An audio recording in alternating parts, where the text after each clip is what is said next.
Assalamualaikum warahmatullahi wabarakatuh. Perkenalkan, saya Ana Rahmawati. Saya mengajar di SMK Pasir Plus, Kota Sukabumi.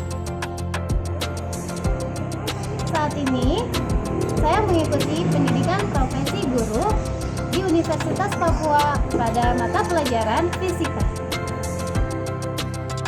Pada hari ini, Senin 23 November 2020, saya akan melaksanakan uji kinerja di kelas 10 RPL pada materi lensa cembung dan penerapannya pada log. Selamat menyaksikan.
Pembelajaran, alangkah baiknya kita berdoa bersama-sama. Ibu minta satu orang pimpin doa ya. Boleh, silakan Diva. Baik semuanya, sebelum pembelajaran alangkah baiknya kita berdoa menurut kepercayaannya masing-masing. Berdoa dimulai. Berdoa dicukupkan.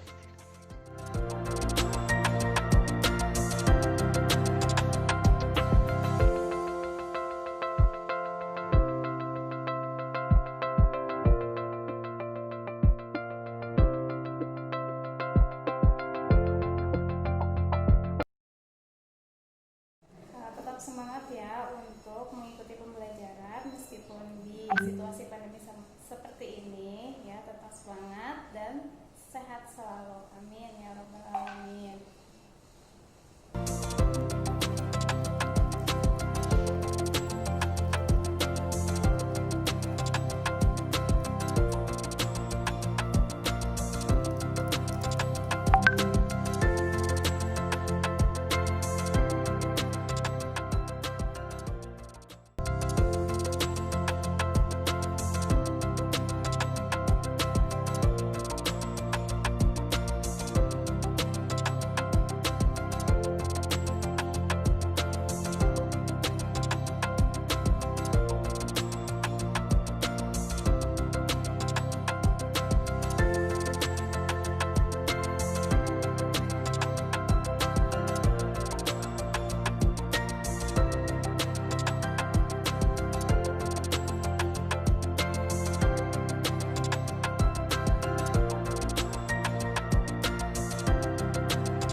sifat bayangan pada lensa cembung, kemudian menghitung perbesaran bayangan pada kaca pembesar, kemudian merancang percobaan membuat kaca pembesar sederhana.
Kaca pembesar itu sama dengan lupa, ya betul. Jadi banyak sekali alat optik yang memanfaatkan lensa, kamera, kacamata, mikroskop, teleskop, proyektor, ya itu semuanya, teropong juga betul. Itu semuanya memanfaatkan lensa atau menggunakan lensa.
Dapatkah kita membuat loop sederhana dengan memanfaatkan barang-barang yang ada di sekitar kita?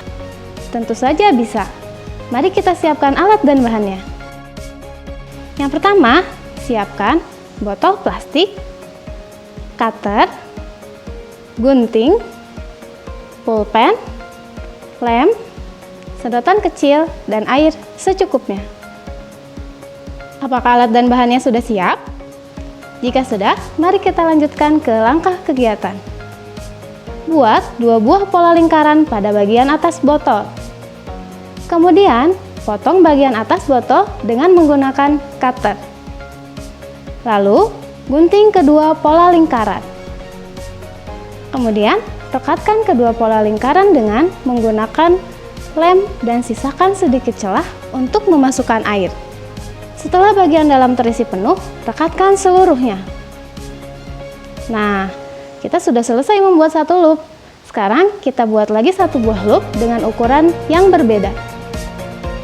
Alhamdulillah ya, loop sederhana pun berhasil dibuat.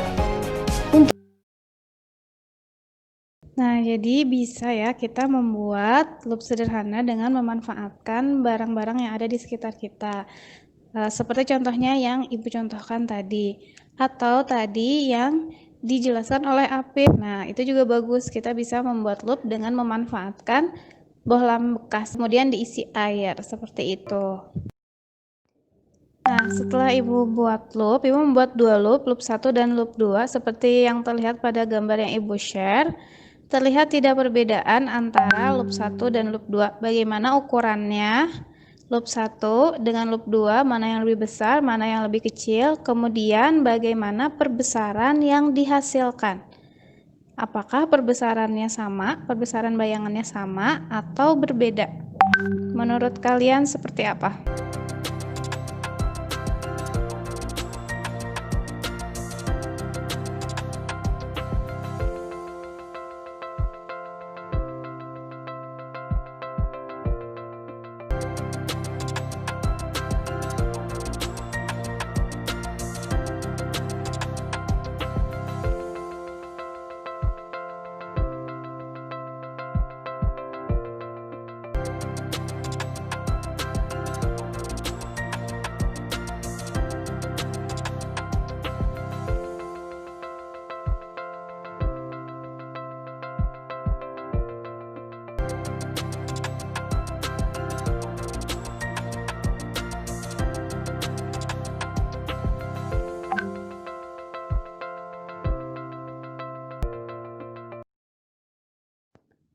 Nah, bagaimana sih proses pembentukan bayangan pada lensa cembung atau pada loop?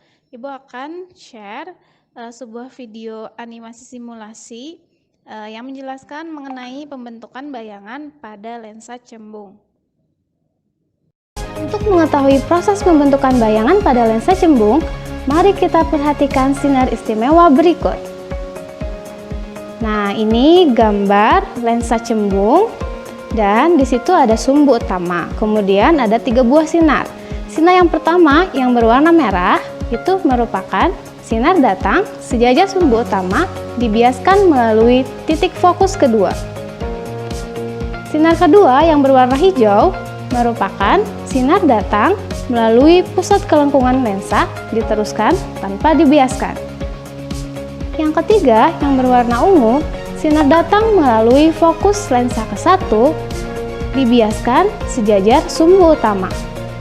Selanjutnya, kita akan melihat proses pembentukan bayangan pada lensa cembung. Yang pertama, kita perhatikan benda disimpan di ruang ketiga. Dengan menggunakan sinar istimewa pertama, sinar datang sejajar sumbu utama. Kemudian ketika mengenai lensa dibiaskan melalui titik fokus. Sinar datang yang kedua, sinar datang melalui pusat lensa cembung diteruskan tanpa mengalami pembiasan. Nah, kemudian kita gunakan sinar istimewa yang ketiga, sinar datang melalui fokus, melalui titik fokus, mengenai lensa, kemudian dibiaskan sejajar sumbu utama. Kita lihat di sebelah kanan ini, terdapat satu titik perpotongan. Nah, di titik perpotongan inilah nanti akan terbentuk bayangan yang dihasilkan dari pembiasan oleh lensa cembung. Jika kita menyimpan layar di titik tersebut atau pada jarak tersebut, pada jarak tertentu di depan lensa, maka akan tertangkap suatu bayangan. Nah, seperti ini bayangannya, kurang lebih bayangannya itu bersifat terbalik.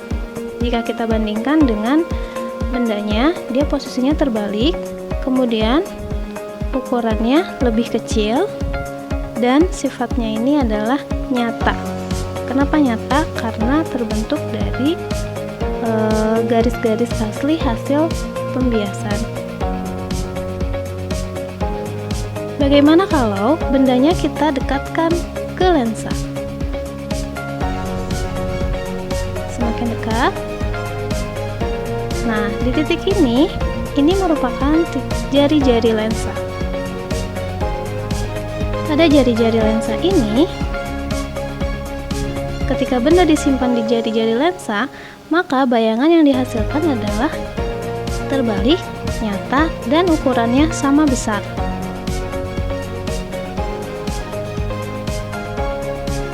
Bagaimana kalau kita dekatkan lagi bendanya, sehingga benda sekarang berada di ruang 2, yaitu di jarak antara fokus dengan jari-jari tadi.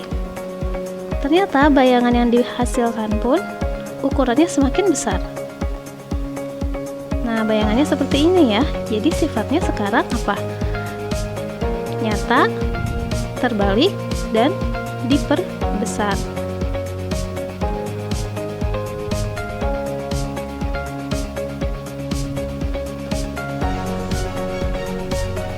Nah, itu pembentukan bayangan pada ruang 3 ketika benda diletakkan di ruang 3 dan ruang 1.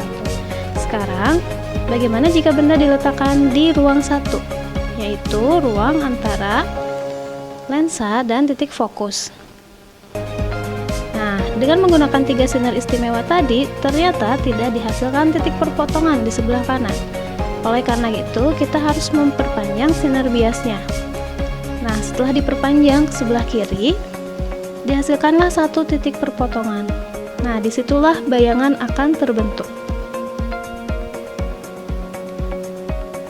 Nah, bagian bawah panah, di sini panah sebagai bendanya. Pada bagian bawah panah, kita lukiskan juga sinar istimewanya.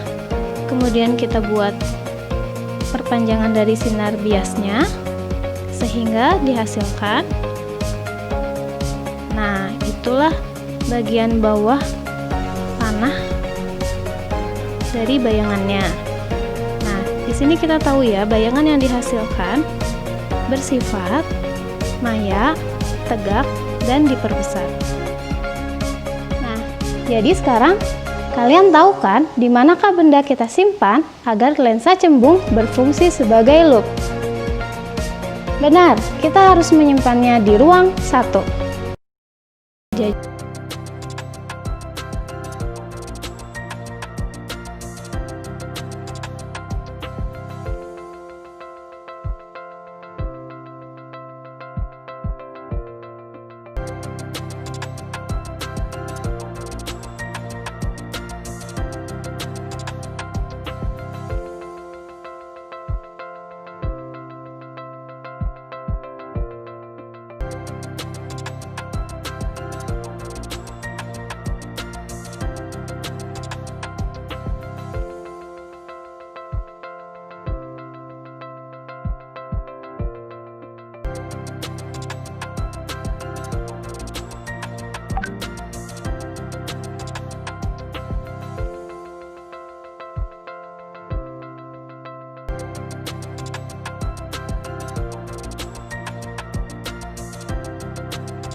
Jadi pertanyaannya barusan, kenapa harus mempelajari materi ini? Apakah ada manfaatnya?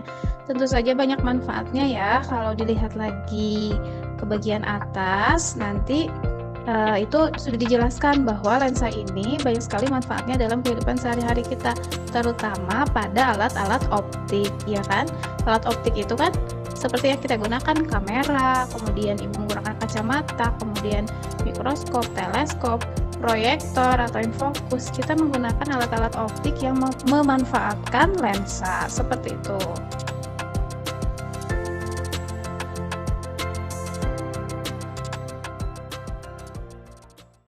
Nah, barusan Ibu share bagaimana cara menghitung pembesaran bayangan dengan menggunakan lensa cembung atau ketika kita menggunakan loop. Yaitu ada dua kondisi. Yang pertama, untuk mata berakomodasi maksimum, M sama dengan SN per F ditambah 1. SN-nya itu adalah titik dekat mata kita ketika membaca di kisaran 25-30 cm. F-nya itu adalah titik fokus lensanya. Nah, plus 1. Mata berakomodasi maksimum itu apa? Ketika lensa mata kita mencembung maksimal. Nah, ketika kita melihat biasa secara normal disebutnya mata tidak berakomodasi. Perbesarannya yaitu M sama dengan SN per F. Seperti itu rumusnya ya. Kita akan coba latihan soal.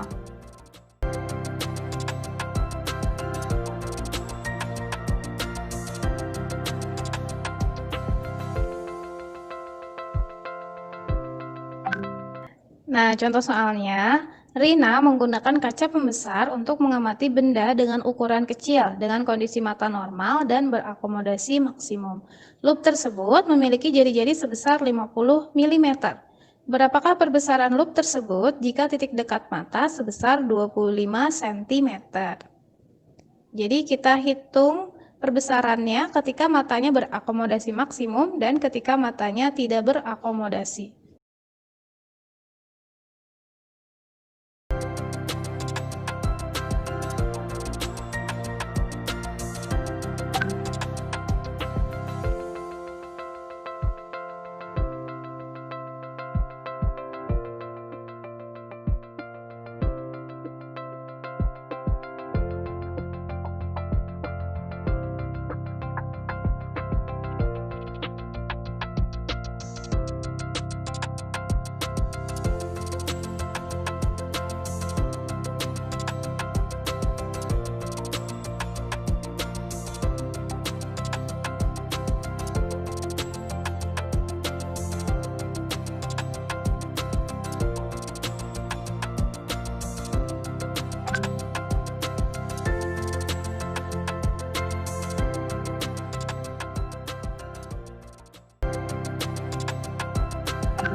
Nah, setelah pembelajaran kita kali ini, kira-kira apa hal yang bisa disimpulkan berkaitan dengan perbesaran bayangan pada loop yang sudah kita bahas tadi? Semakin kecil lensanya, semakin besar perbesarannya. Sebaliknya, semakin besar lensanya, semakin kecil perbesarannya.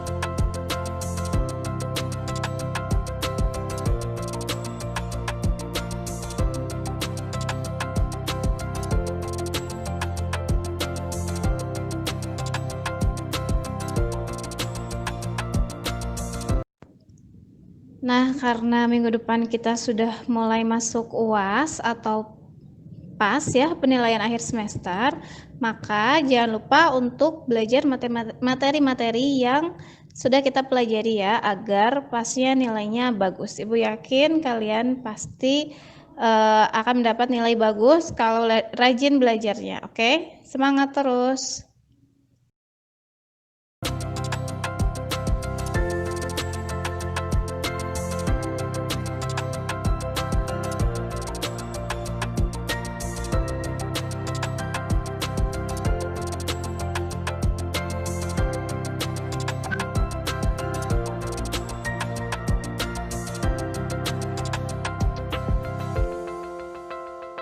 Sebelum kita mengakhiri pembelajaran, alangkah baiknya kita membaca hamdalah bersama-sama sebagai doa penutup. Alhamdulillahirabbil alamin.